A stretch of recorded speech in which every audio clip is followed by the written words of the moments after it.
Bonjour, bonsoir. Merveilleuse journée. J'espère que vous en avez profité, que vous avez pu profiter du beau temps. Sinon, vous allez le faire juste après nous. Bienvenue à la table ronde avec les finalistes BDList Québec.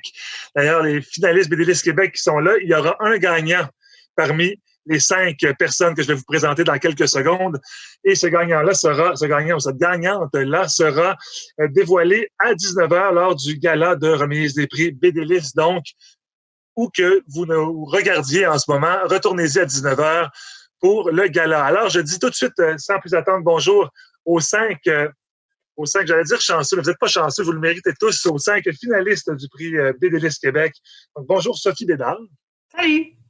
Et, donc, tu es ici, toi, grâce à l'album Les Petits Garçons, publié chez Papa. Antonin Buisson, bonjour. Salut! Également de l'écurie Papa avec le Mousquetaire. Donc, en lice pour le prix BDList Québec. Ensuite, Brigitte Archambault, bonjour.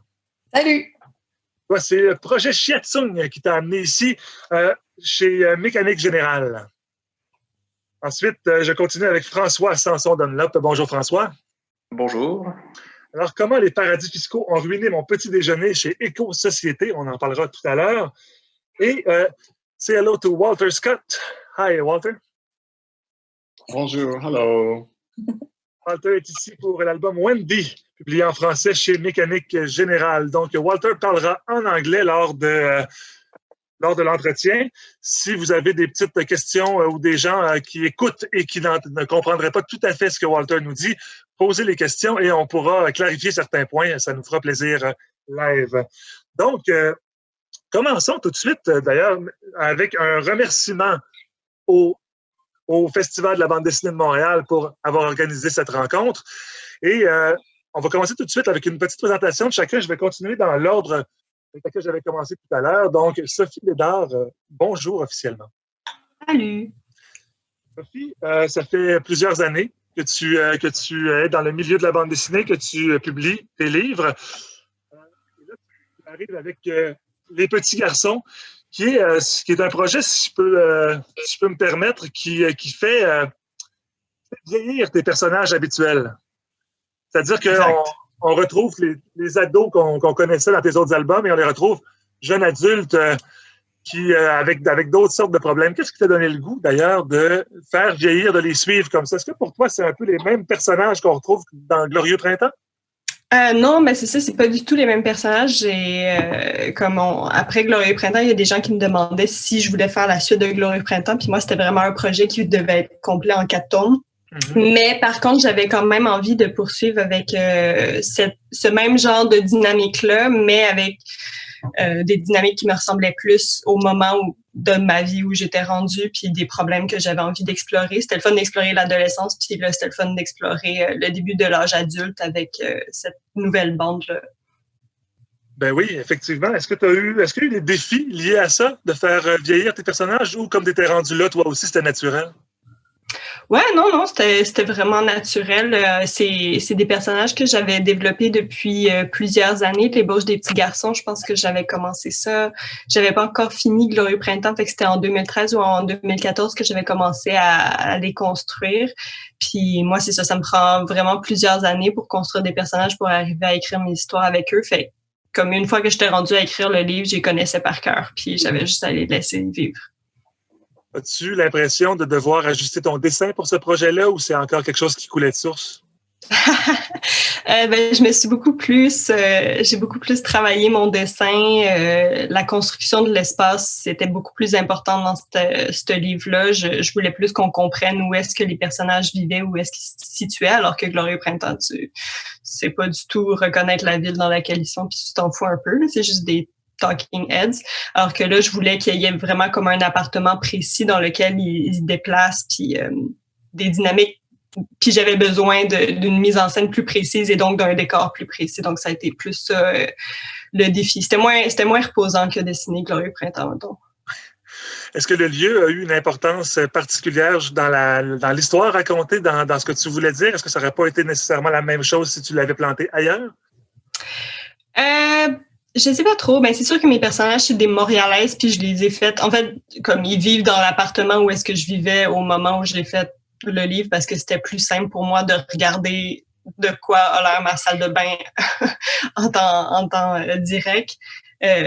Puis je sais pas à quel point ça imprègne leur personnalité, mais j'imagine, comme je pense pas que ça aurait été les mêmes personnages en France, mettons. Oui, ou en région. Nécessairement, Ou en région. Il n'y aurait pas eu la même vie, effectivement. La ville est importante là-dedans. Mm-hmm. Merci, Sophie. Je vais me tourner, si je peux dire ça, même si je ne me tourne pas du tout, vers Antonin Buisson. Bonjour, Antonin. Salut. Comment ça va? Ça va bien. Toi? Toi, oui, ça va bien, merci. Tu arrives chez Papa, toi, avec un livre que qu'on peut qualifier d'étonnant. En fait, qui bétonne, dans le sens de bétonner de la production québécoise habituelle. J'aimerais ça que en fait, avant de décrire moi-même le projet, j'aimerais ça que tu nous le décrives toi-même, dans tes mots. Comment tu présentes ce projet-là? C'est un film d'action absurde avec une mouche comme méchant qui vient anéantir un peu la ville ou du moins semer un certain chaos. Puis, c'est ça. Donc, tout le monde est un peu abasourdi par la menace. On l'a pas vu venir. Puis c'est ça. Il y a un héros un peu underdog qui vient. Puis c'est le mousquetaire qui apparaît tout nu dans un lit au début et qui se vêtit graduellement. Et donc, c'est un projet qui est très absurde, qui est aussi très porté par l'illustration. Ouais. Comment tu as abordé ça, toi, dans la façon de construire ton histoire? Est-ce que tu as vu tout de suite, tu as pensé tout de suite aux images ou tu avais cette histoire-là dans ta tête que tu as construit en images? D'abord, moi, je faisais des strips absurdes là, à la base. Je faisais des fanzines. Mm-hmm. Puis, à la base, ça se voulait une petite histoire de 2 pages ou quelque chose comme ça. Et c'était juste le mousquetaire qui poursuivait une mouche, mais il n'y avait pas de nom à l'époque, puis c'était pas... il n'y avait pas rien autour de ça. Puis, c'est devenu comme un strip, mais basé strictement sur l'action. Donc, c'est un peu ça qui drivait l'histoire, puis c'est encore ça qui drive le livre aussi, là. Donc, ouais. Tu es habitué de travailler, comme tu disais, en fanzine, puis un peu, j'imagine, un peu tout seul ou avec la communauté, mais de la bande dessinée, mais pour ce qui est de la direction de ton livre, c'est toi qui décidais à peu près tout. Comment ça s'est passé avec les éditions Pampard pour le projet du livre? Luc, j'étais avec François d'ailleurs et Sophie en atelier sur Saint-Hubert, là. Puis ça, oui. Ça fait 7 ans de ça, mais tu sais, on a travaillé entrecoupé, là, mais il y a 10 ans ensemble, là, puis c'est ça, puis la mauvaise tête, puis Papa était là, donc Luc m'approchait avec le projet, puis c'est ça, donc j'étais pas prêt tout de suite, mais quand je sentais que le livre allait quelque part ou qu'il y avait une fin puis un début, j'ai dit oui, donc c'est ça. Est-ce qu'il y a eu beaucoup de direction ou pas vraiment? Tu as présenté le livre, ça a été ça, on l'accepte comme il est? Ouais, c'était plus ça. C'était, tu sais, Luc, il laisse vraiment carte blanche, puis c'est vraiment bien pour ça. Puis, ouais, non, c'est ça, carte blanche. Donc, est-ce que ça représente pour toi, Antonin, de te retrouver parmi les finalistes au Prix BDListe Québec aujourd'hui? C'est très le fun. Je suis très choyé. Ouais. Comme un peu tout le monde, là, j'imagine. Ben oui. Je n'ai pas posé la question à Sophie, mais qu'est-ce que ça représente pour toi, Sophie, avec ce projet-là par rapport à tes autres projets, mettons? D'être reconnue, disons, par ce prix-là, d'être finaliste? C'est sûr que ça me fait vraiment plaisir. Ça me fait juste plaisir. C'est un peu une question bête, j'avoue. Il n'y a pas beaucoup d'autres réponses que ça me fait plaisir. Merci beaucoup. Je ne la poserai pas aux autres, c'est correct. Je suis certain que ça vous fait tout plaisir. Ils ont peut-être des réponses plus pertinentes que moi. Merci Antonin. Aussi, on va passer tout de suite à Brigitte Archambault. Bonjour, Brigitte. Salut. Brigitte, toi, tu viens du monde de l'art, tu viens aussi du cinéma d'animation, donc la bande dessinée, c'est la première fois pour toi? Oui, c'est ma première BD.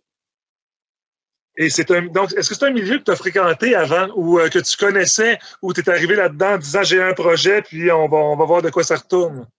Je connais pas le milieu montréalais de la BD. Puis j'ai découvert ça peut-être un peu sur le temps. Puis je connais plus la BD indépendante américaine. Peut-être ça a donné comme ça. Puis j'ai vraiment, c'était le médium que je consommais le plus depuis les dernières années. Puis je me suis toujours dit que j'allais en faire une un jour. Puis moi, ma job, c'est de travailler en animation. Puis il y a 2 ans, j'avais vraiment pas de contrat. Fait que je me suis dit, c'est le temps ou jamais d'essayer, quitte à peut-être pas gagner de sous cette année-là, mais de l'essayer. Fait que j'ai pas gagné beaucoup d'argent cette année-là, mais j'ai fait ma BD puis j'étais super contente. Ben oui, c'est une BD. Je parlais du projet détonnant d'Antonin. C'est un peu, on peut dire la même chose pour ton livre aussi, le projet Chiatsung. Donc, j'ai vu dans une entrevue que tu as donnée que tu donnais comme inspiration l'auteur de Sabrina, Nick. Je massacre son nom tout le temps. Ouais. Nick Durnazzo, c'est ça? Durnazzo? Ouais. Peut-être. On va le nommer comme ça aujourd'hui. En tout cas, on espère qu'il est d'accord avec l'idée. Bref. Et tu nommais aussi le Belge Olivier Schroen. Ouais. Moi, la lecture aussi, j'ai pensé à Charles Burns, à Charles Forsman, pour le côté un peu malaisant, mais assumé du projet. Et je me suis demandé à la lecture, est-ce que c'est ça que tu voulais comme démarche? Dans ta démarche, là, on veut aller vraiment au bout du malaise pour faire justement naître cette émotion-là chez le lecteur. C'est quelque chose qui m'attire vraiment beaucoup depuis toujours. En fait, au début, je venais plus du monde des arts visuels avant de connaître vraiment la BD. Puis je trouve que dans le milieu des arts visuels, vraiment beaucoup depuis toujours. J'entends ma voix, c'est oui. Oui, c'est mon téléphone qui n'est pas scanné. C'est difficile de parler comme ça. Voilà, tu peux continuer, Brigitte. Alors, dans le milieu des arts visuels, je trouve qu'il y a beaucoup d'artistes qui font ça, à nourrir le malaise, puis tout ça. Puis moi, j'ai découvert que ça existait en BD un peu sur le temps. Puis, en fait, c'est quelque chose qui m'attire. Tout ce qui me trouble, ce qui me choque ou ça me secoue, ça m'attire, tu sais. Puis quand j'ai fait la BD, veux pas, c'est les émotions que je cherche en art, donc ça transparaît dans mon travail. Donc, c'est ça.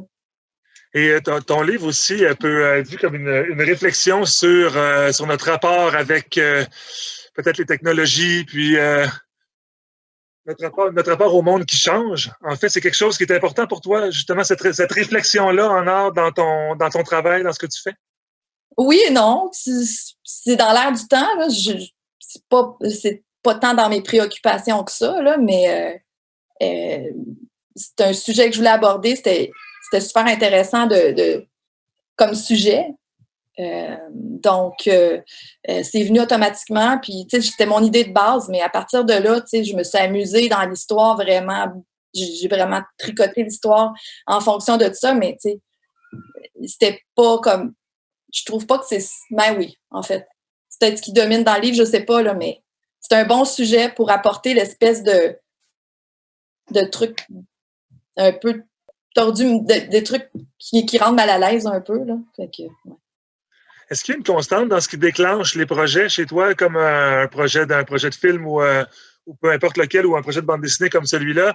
Est-ce que c'est justement l'idée d'un sujet? Est-ce que c'est plutôt l'envie de raconter quelque chose en particulier? Dans ce cas-là, ça a l'air d'être vraiment le sujet qui a été le moteur du reste. Est-ce que c'est une constante ou c'est vraiment un hasard? Puis ça change à chaque fois. Ben là, c'est ma première BD. Oui, mais dans tes autres projets artistiques, est-ce qu'on peut quand même... Tu veux dire qu'est-ce qui déclenche? L'idée naît comment? Je sais que c'est une question qui peut être large, là. Oui. En tout cas, moi je suis pas capable. C'est plate. Moi, je suis un peu paresseuse, puis la seule façon que je peux comme partir des projets, c'est l'ennui. Je suis pas capable de travailler. Tu sais, si j'avais un travail 9 à 5 chaque jour, je serais jamais une artiste ou je créerais jamais. Donc, c'est l'ennui qui fait que je sors des projets quand j'ai le temps. C'est peut-être l'angoisse de ne pas faire de l'argent. Je ne sais pas, il y a comme quelque chose qui arrive quand tu n'as rien, là, tu as l'esprit libre, c'est là que ça jaillit. Donc, c'est ça, ouais. Le vide comme vecteur de projet. Est-ce que c'est un peu la même chose pour Sophie et Antonin? Sophie? Le vide, moi, ça serait plus... D'autre manière, ouais. Ça serait plus peut-être, je veux dire, je m'inspire de la vie, des jokes que mes amis font, du temps que je passe avec eux. Ouais, je m'inspire plus des gens qui m'entourent, puis j'ai comme envie de retransmettre l'énergie que je reçois de mon entourage à travers mes bandes dessinées. Puis des fois, je marche dans la rue, puis je m'invente des bouts de dialogue, puis je me fais rire tout seul, puis j'ai comme envie de faire rire d'autres personnes. Antonin, toi, comment ça part un projet? D'abord, il faut que tu aies du fun à le faire, là. Puis après ça, des fois, c'est dur là, quand on a des blocages, mais c'est d'avoir d'autres projets. Mais comment ça part, je sais pas, c'est d'un flash, d'un inside joke que tu te fais à toi-même ou une idée, un déclic, là. Mais après ça, c'est énormément de travail, mais puis c'est entrecoupé de pauses, puis on retourne au travail après, puis on revient frais, puis c'est ça, donc, ouais. Brigitte, dernière question pour l'instant avant que je passe à François. Tu as passé beaucoup de temps sur ce projet-là. Comment on fait pour pas s'ennuyer justement dans un projet, pour que qu'on ait le goût de le mener à terme, pour continuer à se surprendre? Comment tu as fait, toi? C'est ma première BD, donc première expérience. Moi, dans ma tête, c'était vraiment je ne savais pas là, si j'allais la finir ou comment ça allait se passer. Je l'essayais d'attitude. Puis, j'avais écrit mon histoire, grosso modo. Je ne voulais pas trop prendre de temps pour l'écrire parce que je ne voulais pas me décourager. Donc, j'ai vraiment écrit rough l'histoire. Puis, j'avais ma trame, je savais où je commençais puis je savais où je finissais. Mais le milieu, j'avais quelques événements que je savais qui allaient arriver. Mais... Le plaisir, trouver le plaisir, puis parce que c'est vrai que c'est long, puis je l'ai réalisé, là, c'est aussi long que faire de l'animation, moi, je trouve. Là. Puis c'est le fait que la façon dont je me gardais motivée, c'est de travailler mes planches pour qu'ils soient assez proches du final pour que je les trouve belles, puis que je me motive comme ça. Puis aussi, en m'avançant jusqu'à mon point B, tu sais, je me permettais de prendre n'importe quel chemin que je voulais spontanément. Donc, c'est comme ça que je gardais le plaisir. C'était vraiment hyper trippant comme expérience. Là. Fait que c'est ça. Et puis on sent en t'écoutant parler que c'est vraiment l'aboutissement d'un rêve aussi, ce livre-là. Puis ça, c'est vraiment intéressant de voir ça aussi. Ouais. Puis, non, c'est bien. Merci pour ça. On va revenir à toi dans quelques instants. François Sanson-Dunlop, bonjour.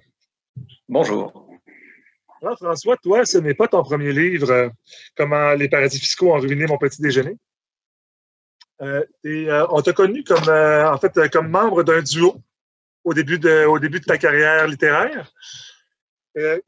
Comment tu as abordé ce projet-là? Comment tu abordes tes projets tout seul, en fait, comparativement à ce que tu faisais quand tu commençais en duo? Pour aborder... L'approche était différente parce que c'était un peu... on m'a demandé si je voulais faire ce projet-là. Donc, le livre, à la base, c'était pas nécessairement... C'était pas supposé être une fiction. C'était plus... parce que l'idée... Bon, je peux résumer rapidement le livre. Oui, ben oui. C'est... on suit un personnage, dans le fond, qui essaie de relever un défi, comme les autres livres. Hein. C'est pas très... Ça demeure toujours ça. Mais au début, Éco-Société, eux, ils voulaient plus faire un genre de economics ou un truc où on survolerait des théories, des propos de l'essayiste Alain Deneau. Et moi, j'ai préféré faire une fiction. Je trouvais que ça serait plus intéressant. Donc, comment j'ai abordé ce projet-là? Je dirais comme un autre. Hein, l'idée, c'est une fois que j'ai eu l'idée de faire une fiction, c'est une BD comme une autre. Mais l'idée, c'était quand même de répondre à la demande. Oui, c'est ça. À la demande de... Oui, c'est ça. Ça, d'ailleurs, c'est intéressant. L'idée de la commande par rapport à un projet qui naît par soi-même dans ta tête. justement, ça aussi, j'imagine que c'est une autre manière d'aborder le début du livre. Il faut que tu trouves un angle qui va te rejoindre puis qui va te permettre de ne pas t'ennuyer puis de garder l'intérêt pour le projet jusqu'au bout.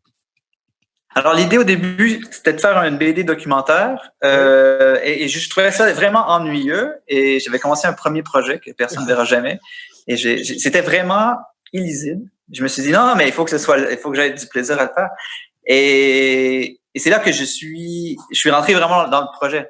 Lorsque j'ai écrit le livre en fonction de ma propre folie parce que j'ai travaillé pendant 1 an sur un livre que j'arrivais pas à faire. Et j'ai pris toutes ces angoisses-là, j'ai transformé ça en genre d'autofiction. Voilà.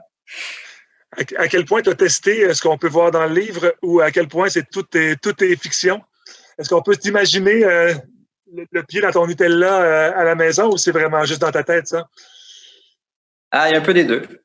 Mais moi, ce que je trouve intéressant quand on mélange fiction et réalité, c'est que l'idée de ce livre-là, c'est parler, oui, d'évasion fiscale, mais c'est aussi l'évasion fiscale, ça amène au sous-financement des services publics. Et 1 an plus tard, ça fait 1 an que le livre est sorti, et l'idée de ce livre-là, c'était de dire,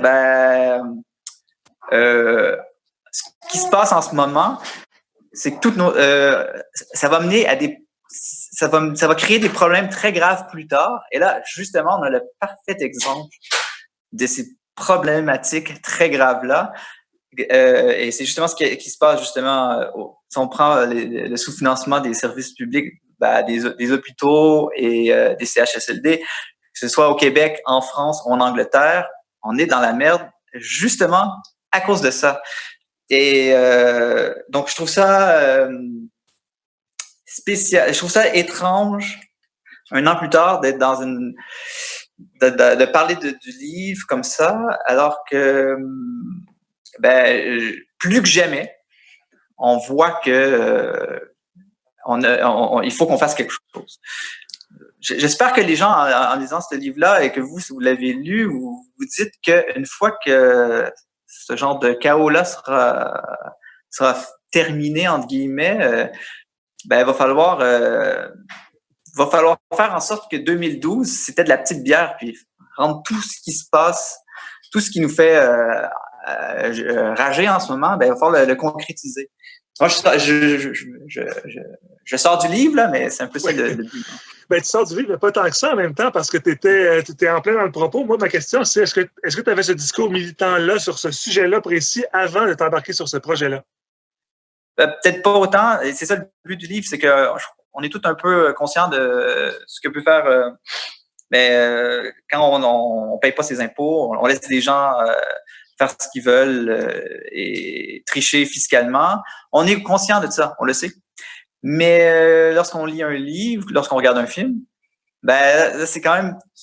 Un film, c'est bien, c'est 1h30, 2 heures où on pense à ça et ça revient. Un livre, c'est un petit peu plus long. Ça dépend. Des fois, une bande dessinée, ça se lit assez rapidement. Mais l'idée, c'est que ça reste dans la tête et que pendant un moment, on pense à ça plus longtemps et que j'espère que ça reste... Ça laisse une genre de graine dans notre tête pour faire pousser quelque chose, pour se dire « Ah ouais, là, dans le fond, c'est un peu plus grave que ce que je croyais. » Ou « C'est grave si je fais rien. » Est-ce que je vais amener la question aux autres. Est-ce que dans votre manière de penser vos livres puis vos œuvres, est-ce qu'il y a une petite racine militante comme ça? Est-ce qu'il y a des choses que vous voulez faire passer dans vos livres ou vraiment c'est pas donné à tout le monde? En fait, c'est réservé à un livre qui a cette vocation-là. Est-ce que vous comprenez le sens de ma question? Qui veut répondre en premier, peut-être Sophie? Oui, je pense que si on lit Les Petits Garçons, je veux dire, c'est pas un livre concrètement militant, mais je pense qu'il y a quand même des thématiques qui peuvent l'être. Je veux dire, il y a un sujet, je veux pas dire concrètement ce qui se passe dans le livre, mais il y a un sujet que je voulais aborder d'une façon très précise. Puis que ça, c'était dans un angle militant, mais j'ai jamais fait de fiction ou de docu-fiction qu'il soit de manière très frontale. Mais je pense que ça l'est comme par le fait que c'est moi qui l'écris. Walter, just to bring you in the conversation, do you believe your book has some? I think the answer is yes, but you're going to tell us. Do you think that your book has some political issues that you want to tell readers? In terms of political issues for my book, the format of the book itself is something that I think is important, because I think that it's really easy for us to exhaust ourselves telling the world our political opinions on Instagram or Twitter or Facebook, and I think it's really easy to burn ourselves out communicating in that way. And for me, the act of writing a book is a way for me to sit with an idea long enough to put it out into the world in a way that has had a precedent of consideration before it actually comes out. And in a way, it becomes more concrete because there's more of a commitment to it because it's on a page.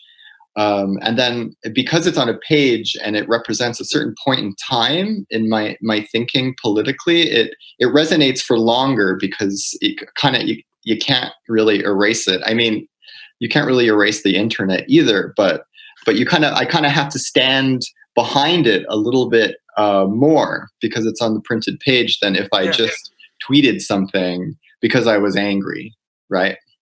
Yeah, and the slower part of it too.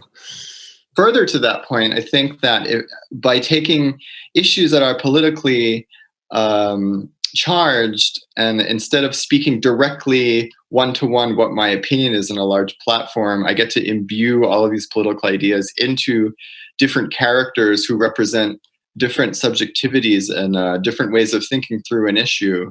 So in a way, it's kind of like hidden and smuggled into fiction in a way to sort of open up a speculative space for me to hopefully not get canceled. Yeah.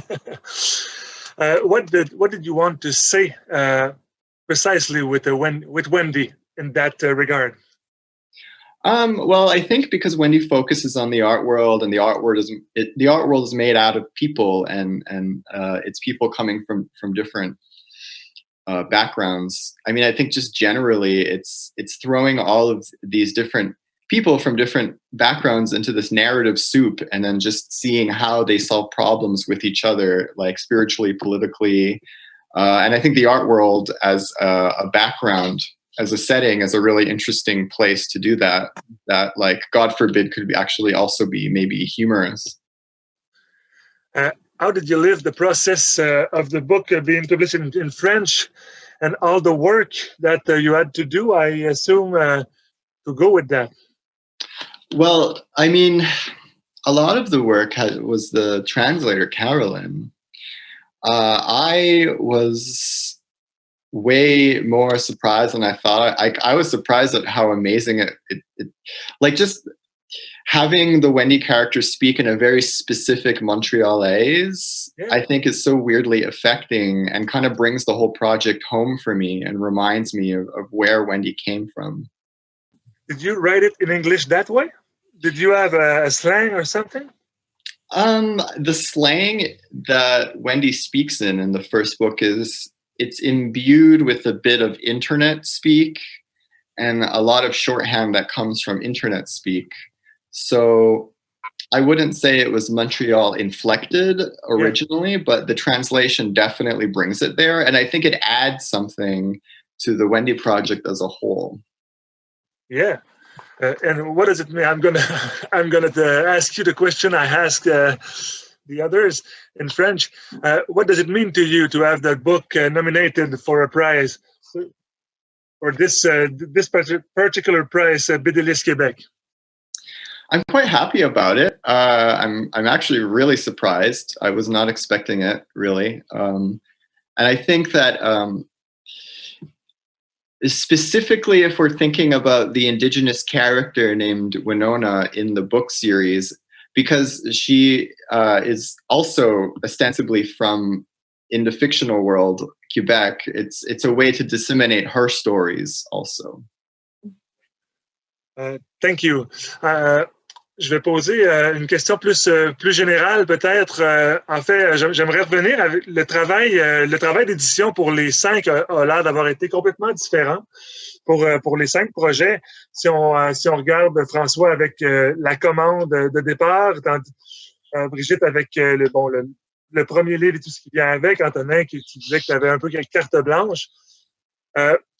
J'aimerais ça vous entendre là-dessus, le travail idéal d'un éditeur par rapport à votre projet. Comment ça se passerait et est-ce que c'est comme ça que ça s'est passé dans votre cas? Je ne sais pas qui peut commencer là-dessus. Oui, on va y aller avec François peut-être.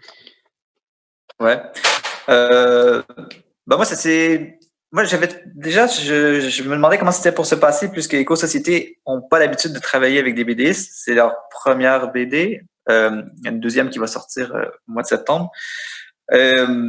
Donc, eux aussi, les deux, on savait pas trop comment s'approcher. Et étonnamment, c'était super cool. Vraiment, c'était...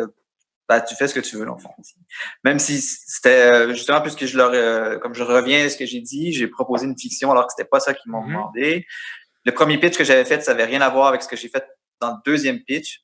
Et puis, c'était vraiment... en plus, ils ont eu l'aide des gens de Liberté qui sont venus aider pour la relecture, Pierre. Donc, ils sont entourés de gens, même s'ils étaient pas familiers à la bande dessinée, ils sont entourés de gens qui l'étaient.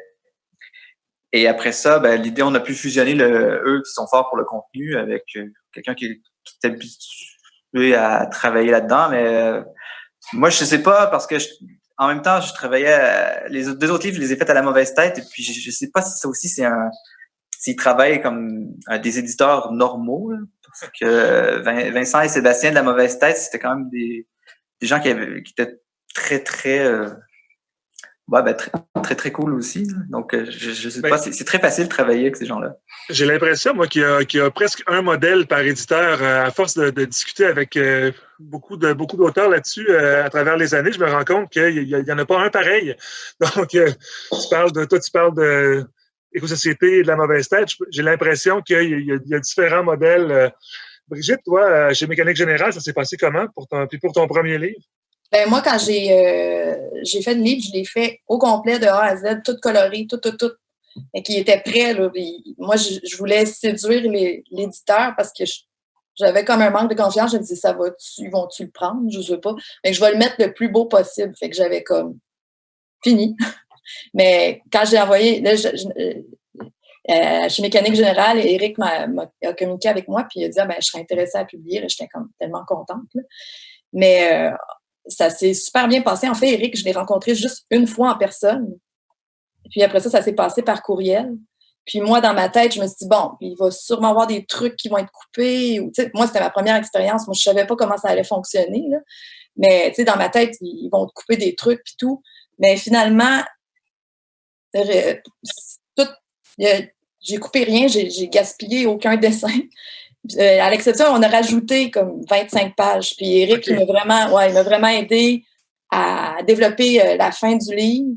Puis aussi, le texte, il y avait des petites lacunes, là. Mais j'étais agréablement surprise. Ça s'est vraiment bien passé. Puis, moi, je pensais qu'il allait y avoir des changements, mais non, tu sais. Pas vraiment. En fait, il y a eu des ajouts et du travail avec toi. Là, elle était mieux. Là. Il m'a vraiment aidé. Là. Il a fait un beau travail. Il l'a amélioré, mais ça s'est super bien passé. OK. Donc, lui, il s'est mis les mains dedans, contrairement à Antonin, ce que tu disais tantôt par rapport à Luc Bossé chez Papa, qui t'a dit c'est parfait, ça me tente comme ça, on le publie comme ça aussi, qui est une autre manière d'aborder le travail d'édition aussi. Luc, je le vois comme un ami dans le sens que tu vas lui montrer tes planches, puis il va te dire qu'est-ce qu'il en pense, puis après ça, oui, t'écoutes, non, t'écoutes pas, c'est pas si grave pour lui, mais en même temps, je trouve qu'il y a un bon œil pour ce qui marche puis ce qui marche pas. Puis après ça, les auteurs qu'il choisit, c'est ses goûts à lui. Puis, oui. Tu sais, à travers la maison, puis même à travers les auteurs qu'il y a ici, je trouve que chacun a sa couleur. Puis c'est ça qui est important dans la BD. Là. Des fois, tu as des BD que tu dis, mon Dieu, on dirait que ça sent la recette ou quelque chose. Donc, je trouve que chez Pau, comme dans bien d'autres maisons d'édition, ben, l'important, c'est d'avoir que chaque auteur ait sa couleur, puis après ça, ben, tu peux avoir plus confiance en l'auteur, je trouve. Oui, effectivement. Oui. Walter, what do you look for in a publisher when you work with your publisher? What do you need as an author? So far, it's just been I need them to want to work with me. And I've been quite lucky that I found publishers that have been very generous and giving. I started Wendy just by making zines on my own. It was very DIY. And it was very lucky that the first zines fell into the hands of Annie Koyama at Koyama Press in Toronto, because she's, if nothing else, just completely generous and cares really only about the success of the people that she works with. And then, of course, Drawn and Quarterly was also a stroke of luck. So I guess whatever I'm looking for, I have it. So I feel very lucky. Do you need them to be directive, or just let you go on what you need to do and just stay with the end result? I didn't really get much direction from my publishers, and I appreciate that. And I also think that maybe comics publishers, in relation to the art world, which is a little bit opaque and vague and based around like relationships in this weird, kind of vague kind of way, I think that like I appreciate the forthrightness and honesty that I encounter in comics publishing more than other places. Thank you, Sophie. Toi qui es habitué de travailler avec Luc Bossé chez Papa, tu as fait plusieurs livres avec lui, donc le travail te convient, sinon tu ne serais plus là. Normalement. Ça se passe un petit peu comme ça s'est passé avec Antonin, comme Antonin le décrivait? Ouais, ben c'est ça. J'ai l'impression que Luc, c'est quelqu'un qui il aime s'entourer d'auteurs qu'il aime bien, puis il apprend, comme il les comprend bien, puis il comprend de quoi ces auteurs-là ils ont besoin. Fait que si, mettons, quelqu'un a besoin de plus de suivi, il va lui en offrir. Puis moi, j'ai l'impression que vu que ça faisait longtemps que je travaillais avec lui, je veux dire, il m'a laissé faire qu'est-ce que je voulais. Puis pour du suivi, je suis plus allée vers des amis proches que j'aime, qu'est-ce qu'ils font. Fait que, tu sais, mes manuscrits, je le faisais lire à Luc, mais aussi comme à des gens autour de moi. Fait que j'avais comme c'est comme si j'avais plusieurs éditeurs autour de moi. Puis au travers de ça, Luc me faisait confiance. J'ai une question un peu qui va paraître un petit peu présomptueuse peut-être pour tout le monde. En fait, ce que j'aimerais savoir, c'est pour vous ce livre-là, pour lequel vous êtes en liste pour le prix BD-Liste Québec. D'ailleurs, je répète aux gens que le prix sera remis à 19h lors du gala, qui sera présenté, peu importe où vous regardez ça en ce moment, ça va être présenté là. Revenez-y, vous allez voir le gala. Bref, ce livre-là, qu'est-ce que vous aimeriez que les gens retirent de ce livre-là? Qu'est-ce que vous, là, c'est votre livre, vous avez travaillé là-dessus, vous êtes fiers de ce que vous avez fait probablement, en tout cas, je vous le souhaite. Comment vous aimeriez que le lecteur sorte de ce livre-là? Avec quel genre de sentiments ou de commentaires généraux? Si on peut commencer, I'm going to go with you, Walter. It's a little presumptuous, maybe, as a type of question, but what do you want people to feel when they finish your book, this book particularly? What do you want to say to them with that book?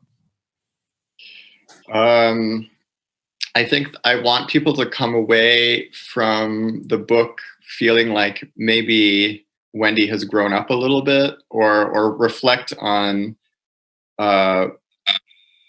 maybe the reader can reflect on their own difficulties in coming to terms with growing up, because it's a very difficult thing to do. I also maybe want readers to feel like they're not alone in their experiences, and that we can all feel maybe just a tiny little bit less shame in our lives. Yeah, it's good. François, toi? Ben justement, c'est bien ce qu'il vient de dire, là, lui. Que le lecteur ou la lectrice se sent pas seul à la fin de sa lecture. Ben moi, c'est ça un peu que je veux aussi. C'est qu'à la fin de la lecture de mon livre, ils se rendent compte que on est tous dans ce panier-là ensemble et que c'est comme ça qu'on peut se dire qu'est-ce qu'on fait maintenant? On peut faire quelque chose maintenant parce que c'est pas juste moi, j'ai pas juste moi qui ai ressenti ça.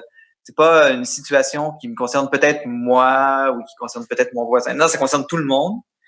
Donc, c'est ça l'idée du livre. L'idée aussi, c'est que j'espère que la personne va prendre le livre et va le prêter à quelqu'un. L'idée, moi, mon livre, c'est que ça circule, c'est des idées, mais c'est surtout ça. C'est que la pire chose qui pourrait arriver, c'est qu'on abandonne et qu'on se dise c'est trop gros pour qu'on fasse quelque chose, donc je préfère juste fermer les yeux. Donc ça c'est le sentiment, c'est le principal sentiment que je veux que.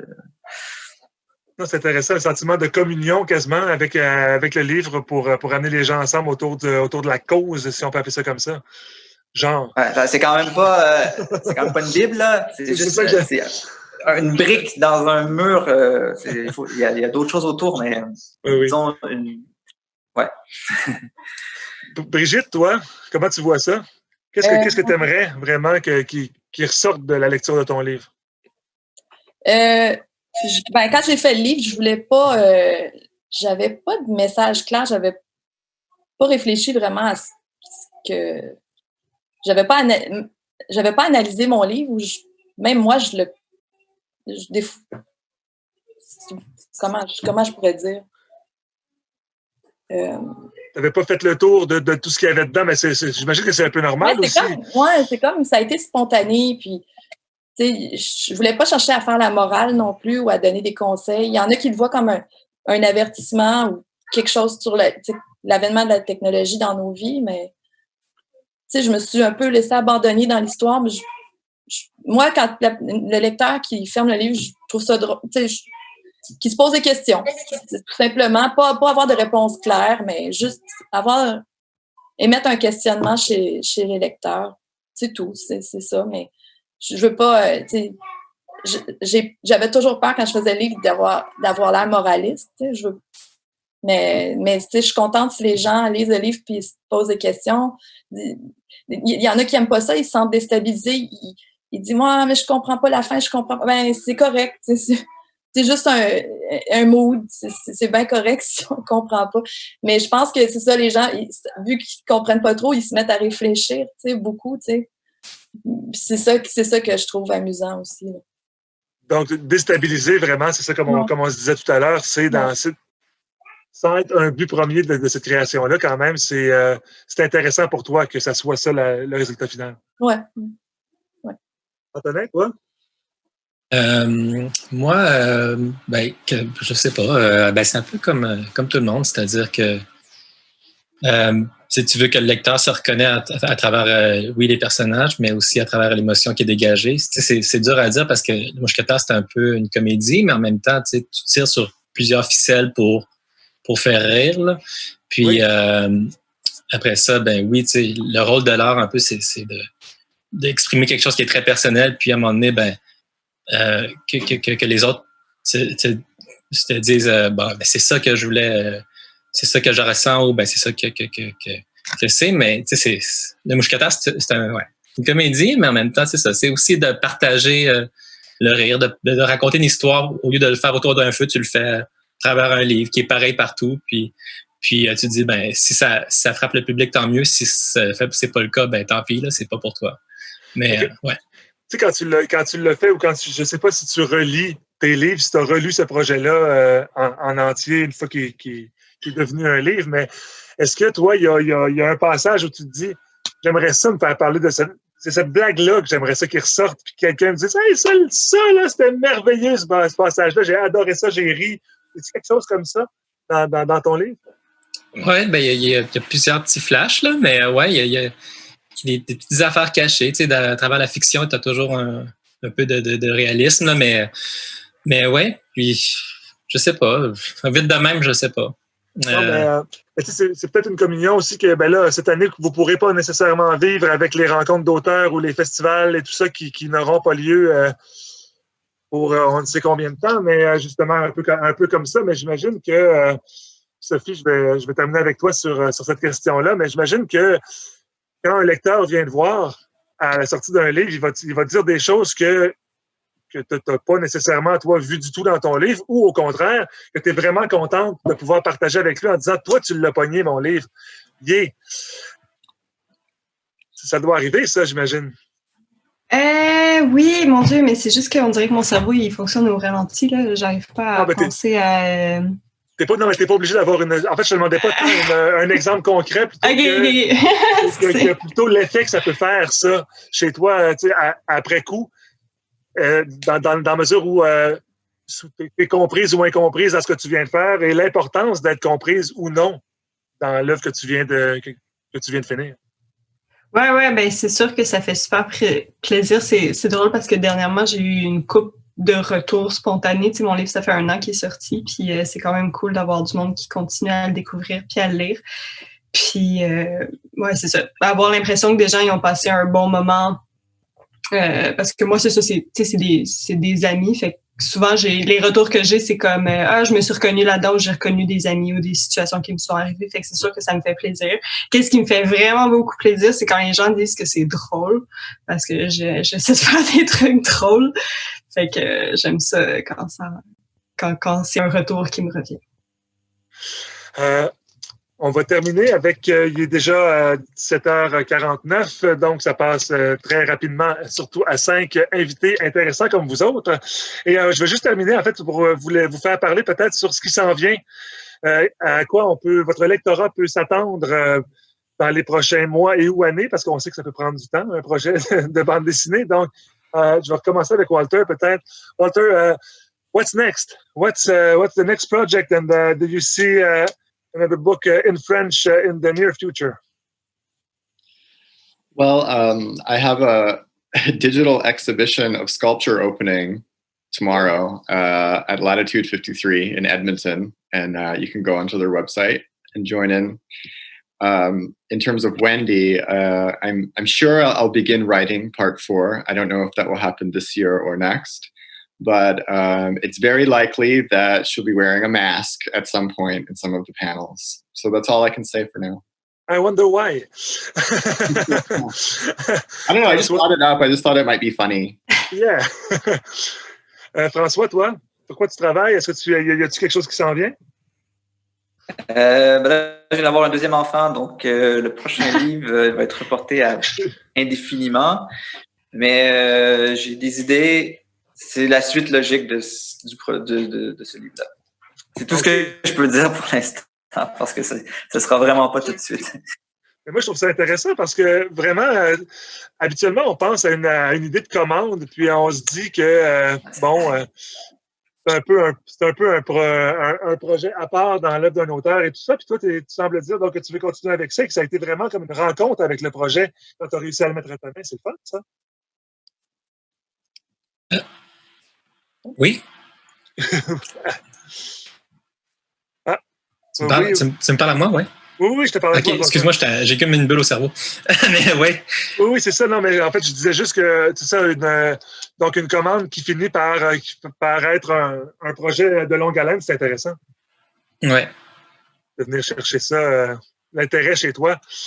Brigitte, pour toi, est-ce qu'il y a une suite à ça? Il y a quelque chose qui s'en vient d'autre? Non, je travaille trop, je n'ai pas le temps. Je vais souhaiter de ne pas avoir de job. À un moment donné, là, je vais être contente quand l'argent ne rentrera pas. As-tu eu l'impression que tu as tout mis ce que tu voulais mettre juste dans ce livre-là et justement, tu as peut-être fait le tour du projet livre que tu voulais faire? Sur ce livre-là? Le sujet? Le sujet, mais quand, je veux dire, tu dis que tu vas travailler sur d'autres. Tu as trop de travail, évidemment. Donc, il n'y a pas de prochain livre en chantier. J'avais pensé, il y a 3 mois, j'avais un mois de break. Là, et que j'avais commencé à travailler sur des personnages. Puis il y a une histoire, mais quand tu laisses ça glace, c'est pas bon signe parce que revenir dedans, tu perds intérêt. En tout cas, on va voir. Il faudrait que je relise ce que j'ai écrit. On va voir, mais tu sais, ça sera pas tout de suite. Là. Ouais. Antonin, toi? Moi, je travaille sur un projet qui... ça parle de deck hockey, mais c'est pas... en tout cas, c'est... moi, j'ai joué au deck, puis à un moment donné, j'avais ma journée de BD le lendemain. Puis, je travaille et tout, mais j'ai ma journée où que je fais juste de la BD, 8 à 5, puis je faisais ça avec une amie, puis à un moment donné, je parlais juste de deck, juste pour me décompresser, puis elle a dit, tu devrais faire une BD là-dessus.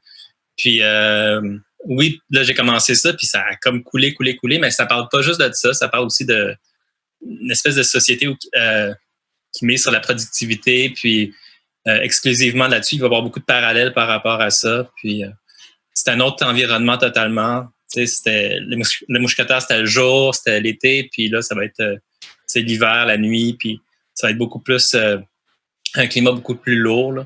Mais ça va être encore une fois à voir dans plusieurs années, là, parce que oui, la BD, c'est long. Oui, c'est ça. Et non, effectivement, je pense qu'on s'en rend pas assez compte. Il faut le répéter aux gens qui lisent ça rapidement en 15 minutes que tu viens de lire 7 ans de travail, là. C'est ça. Ça doit arriver souvent. Sophie, toi, qu'est-ce qui s'en vient? Moi, j'ai plein d'idées de projets, puis je les mets sur pause à toutes après, mettons, 10 pages. Fait que je sais pas qu'est-ce qui s'en vient. Je pense que juste j'explore. Je suis pas pressée de faire un nouveau livre. En attendant, on peut aller lire Les Petits Garçons, effectivement. Découvrir ça. Aussi sur sbdar.com, toujours ton site. Antonin, toi, le mousquetaire chez Papa, et tu es sur Instagram, on peut te suivre là. Brigitte, j'invite les gens à aller lire le projet Shiatsung chez Mécanique Générale. François Sanson Dunlop sur comment les paradis fiscaux ont ruiné mon petit déjeuner chez Éco-Société. On peut aussi te voir tes choses sur Twitter et aussi sansondunlop.com. Toujours actif, François, ce site-là? Ah oui. Mais non, pas vraiment. Mais ça, pas vraiment. Vous pouvez aller dessus. And Walter, people can read you in French and English. Wendy, in French, en français chez Mécanique Générale. And we can go see your project on www.walterscott.com. And what's the name of that gallery again, where we can see your work? Yeah, so I have some sculptures and a video showing. If you go to the website for Latitude 53. Latitude 53. OK, so thank you very much, Walter. Merci beaucoup à tout le monde d'avoir été là. Merci d'avoir répondu aux questions. Je vous souhaite bonne chance pour ce soir, pour 19h, le gala de remise du prix. Je vous le souhaite à tous. C'est des livres que j'ai beaucoup aimé lire, donc dans ma tête, vous êtes tous gagnants. Je sais que ça fait un petit peu cucu de dire ça, mais c'est vrai, pareil, je le pense pour vrai. Donc, un gros merci au Festival de la bande dessinée de Montréal aussi d'avoir organisé cette table ronde. Je vous invite à continuer à regarder la programmation du festival exclusivement en ligne cette année, donc le site web du festival et également la page Facebook. Donc, allez voir ça, allez continuer de venir consommer le festival qui, on l'espère tous, sera de retour en vrai l'année prochaine. Mais en attendant, c'est vraiment super de pouvoir avoir quand même ces conversations-là. Donc, un gros merci, une bonne soirée et on se revoit la prochaine fois. Merci. Merci à toi. Bye bye. Merci. Bye.